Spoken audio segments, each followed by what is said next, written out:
അതെ, ഞാനിപ്പോൾ എവിടെ നിൽക്കുന്നത് നിങ്ങൾക്ക് ആർക്കെങ്കിലും ഗസ് ചെയ്യാൻ പറ്റുമോ? ഞാൻ പറഞ്ഞു തരാം. സർപ്രൈസ്. നമ്മുടെ ബഹ്റൈനിൽ 99% വാങ്ങുന്ന ഒരു ഏരിയയിലാണ് ഞാൻ പോയി നിൽക്കുന്നത്. ഓക്കെ, വാ നമുക്ക് പോവാം. എന്ത് സംഭവത്തിലേക്കാണ് ഞാൻ കാണിച്ചു തരാം. ഇതാണ് നമ്മുടെ ഡ്രാഗൺ സിറ്റി. സംഭവം എന്തെന്ന് ചോദിച്ചു കഴിഞ്ഞാൽ നമ്മുടെ ഫുൾ ഐറ്റംസ് ചൈനീസ് സാധനങ്ങൾ ചൈനയിലാണെന്ന് പറഞ്ഞാലും വിശ്വസിക്കും. ഈ സിറ്റിയുടെ ഉള്ളിൽ കയറി നിന്ന് നമ്മൾ എവിടെ എന്ത് ചെയ്താലും ഉണ്ടല്ലോ, ഞാനിപ്പോൾ ചൈനയിലാണ് നിൽക്കുന്നതെന്ന് പറഞ്ഞാൽ വിശ്വസിക്കും. കാരണം ഇത് ഫുള്ളും ചൈനയുടെ പ്രോഡക്റ്റുകൾ മാത്രം കിട്ടുന്ന ഒരു ഏരിയയാണ് സംഭവം. നമ്മൾ പെണ്ണുങ്ങളല്ലേ, എവിടെ എന്നാ തിരഞ്ഞാലും ഈ ഒരു ഫാൻസി ഷോപ്പിലാണ് കണ്ടുപോകത്തുള്ളൂ. ഇതിപ്പോൾ ഞാൻ ജസ്റ്റ് ഒന്ന് ചുമ്മാ ഒന്ന് സിമ്പിൾ എടുക്കുന്നത് കേട്ടോ.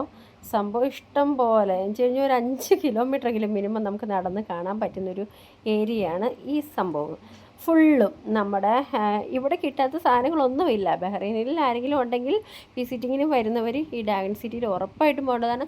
വിലയും കുറവാണ്, കംപ്ലീറ്റും എല്ലാ സാധനങ്ങളും ഉണ്ട്. ഓക്കെ, ഏകദേശം എൻ്റെ ഒരു തുള്ളൽ കഴിഞ്ഞു.